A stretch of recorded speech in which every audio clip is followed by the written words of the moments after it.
আজকে যারা সরকারি দলের বেঞ্চে আছেন তারা বোধহয় আওয়ামী লীগ থেকে, আর আমরা এদিকে যারা আছি তারা বোধহয় জামাত বিএনপি সংসদ সদস্য।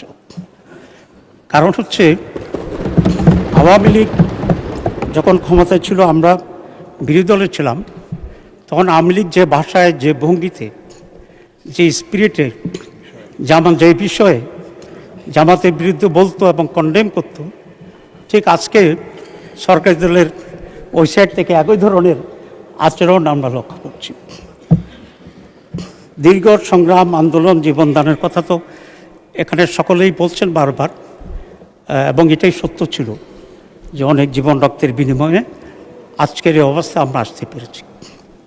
এবং এই সংগ্রামে বিএনপি, জামাত, অন্যান্য দলগুলো আওয়ামী লীগের বিরুদ্ধে সমভাবেই সংগ্রামে আমরা একত্রিত ছিলাম।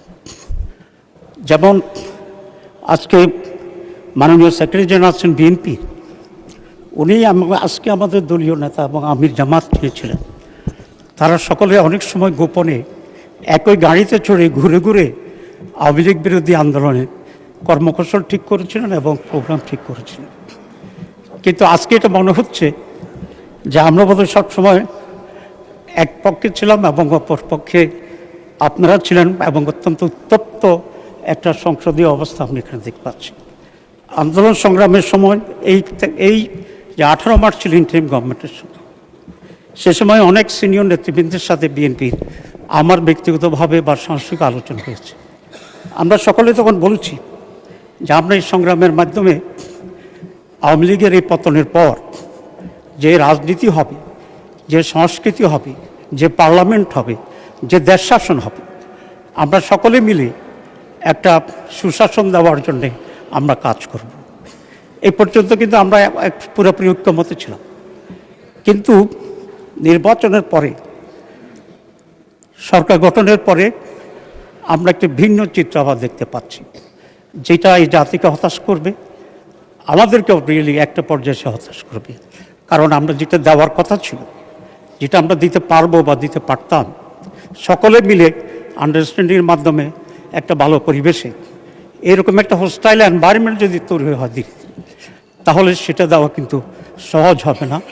এবং সেরকম একটা ফ্রাজাইল পরিস্থিতিতে দেশের মানুষ যেটা এক্সপেক্ট করে যে qualitative change in politics, qualitative change in the parliament, এবং qualitative change in our attitude and mentality, এটা অর্জন করতে হলে অনেক সদস্য সরকারি বেঞ্চরা বলেছেন ধৈর্য সহকারে আমাদের এগোতে হবে। আমি এটার সাথে একমত। কিন্তু কথাটা হচ্ছে এই, শুধু পার্লামেন্টে বক্তৃতা দিয়ে এটা অর্জন করা যাবে না। এই জন্য সত্যিকারভাবেই আমাদের মনের পরিবর্তন এবং আমাদের অ্যাটিটিউডের পরিবর্তন দরকার। মাননীয় স্পিকার, আজকে অনেক ওনারা বলেছেন 2/3 পেয়েছেন ওনারা, সোকে নির্বাচন নিয়ে যদিও অনেক কথা আছে, কিন্তু তারপরেও আমাদের মহান নেতা আমির জামাত এই রেজাল্টকে উইথ সাম রিজার্ভেশন, ক্রিটিসিজম, আমরা কিন্তু অ্যাকসেপ্ট করে নিয়েছি। আমরা এখানে অন্যান্য যে ট্রেডিশনগুলো ছিল, আগে কিছু হইলেই মানি না, আসবো না, গণ্ডগোল হচ্ছে, সেটা কিন্তু আমরা করিনি।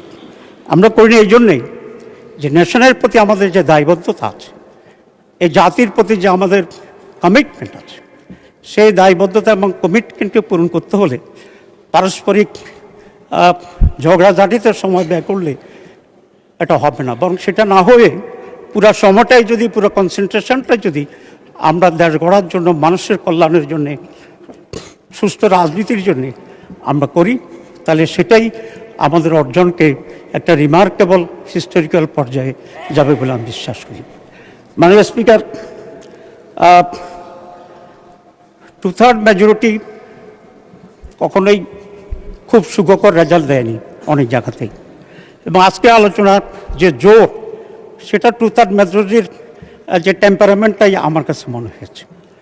আমরা জানি আমাদের এই পাকভারত উপমহাদেশে ইন্দিরা গান্ধীর সময়ে বা বেনজির ভুট্টোর সময়ে, এই বাংলাদেশের শেখ সাহেবের সময়, তারপরে শহীদ প্রেসিডেন্ট জিয়াউর রহমানের সময়, ম্যাডাম বেগম জিয়ার সময় আমরা 2/3 মেজরিটি অবস্থা আমরা দেখেছি।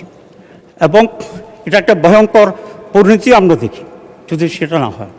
আপনারা জানেন 2/3 majority Indira Gandhi she was ousted and killed. Sheikh Saheb's 2/3, he was killed. মাননীয় শহীদ প্রেসিডেন্ট জিয়াউর রহমানের সময় সেটাও killed.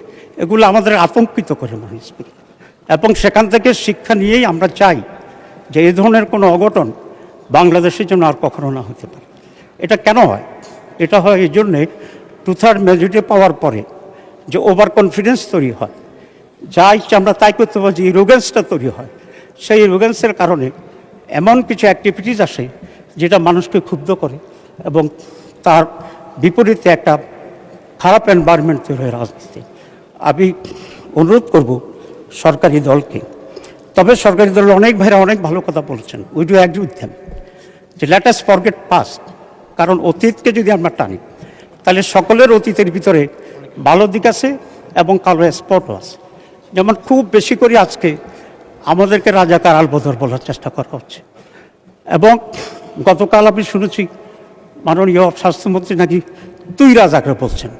পার্লামেন্টের তুইটা আমার মনে হয় খুবই আনপাল্টারেবল, অসঙ্গত একটি শব্দ। আমি জানি না মাননীয় স্পিকার এটাকে এক্সপান্স করছে কিনা ওনার অর্থনীতি। এখন সেই জন্যে সরকারি দলের প্রতি, বেশ করে মাননীয় প্রধানমন্ত্রী আছেন, ওনার বিগিনিংয়ের যে স্পিচটা ছিল সেটাকে আমার কাছে খুবই ভালো লেগেছে।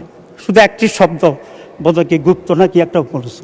তো এগুলার টুকটাক কার কি উইকনেস আছে বলে যদি আমরা এক্সপোজ করতে চাই, তাহলে আমাদের পারস্পরিক যে রেসপেক্ট এবং কনফিডেন্সটা হবে সেটাতে কিন্তু আবার ঘাটতি হবে। মাননীয় স্পিকার, আজকে মাননীয় অর্থমন্ত্রী জুলাই চার্টারের ব্যাপারে কিছু কথা বলছেন, আমার সময় কম। আসলে জুলাই চার্টার আমরা তৈরি করেছি কয়েক মাস ধরে, 31টা রাজনৈতিক দল একত্রিত হয়ে এই জুলাই চার্টারটা তৈরি করা হয়েছিল, এবং সেখানে বিএনপির পক্ষ থেকেও অত্যন্ত দৃঢ় এবং বলিষ্ঠ ভূমিকা সেখানে রাখা হয়েছে, এবং সেটাকে আমরা সাইন করেছি। কিন্তু পরবর্তীতে যে কতগুলো জিনিস যে দল ক্ষমতা মেজরিটি পাবে তার অনুসারে করবে, এটা কিন্তু আমাদের আলোচনার অংশ ছিল না। দ্যাট ওয়াজ অলসো এই প্রতারণা। এই প্রতারণা কার পক্ষ থেকে হয়েছে এটা ন্যাশনের কাছে আমরা এক্সপোজ করবো ইনশাআল্লাহ। এরপরে সংক্ষেপে আমি যেটা বলতে চাই যে গণভোট তো আমরা সকলে মিলে করছি। এটা আসছে অলরেডি যে আমাদের মাননীয় প্রধানমন্ত্রী গণভোটের পক্ষে কথা বলেছিলেন। গণভোটের আপনারা ভূমিকা নিচ্ছেন কীভাবে আমি বলি। প্রথম হচ্ছে, আমরা চেয়েছিলাম যে গণভোট এবং জাতীয় নির্বাচন আলাদাভাবে হোক, আগে গণভোট হয়ে যাবে পরে জাতীয় নির্বাচন হবে। কিন্তু বিএনপির পক্ষ থেকে খুব স্ট্রংলি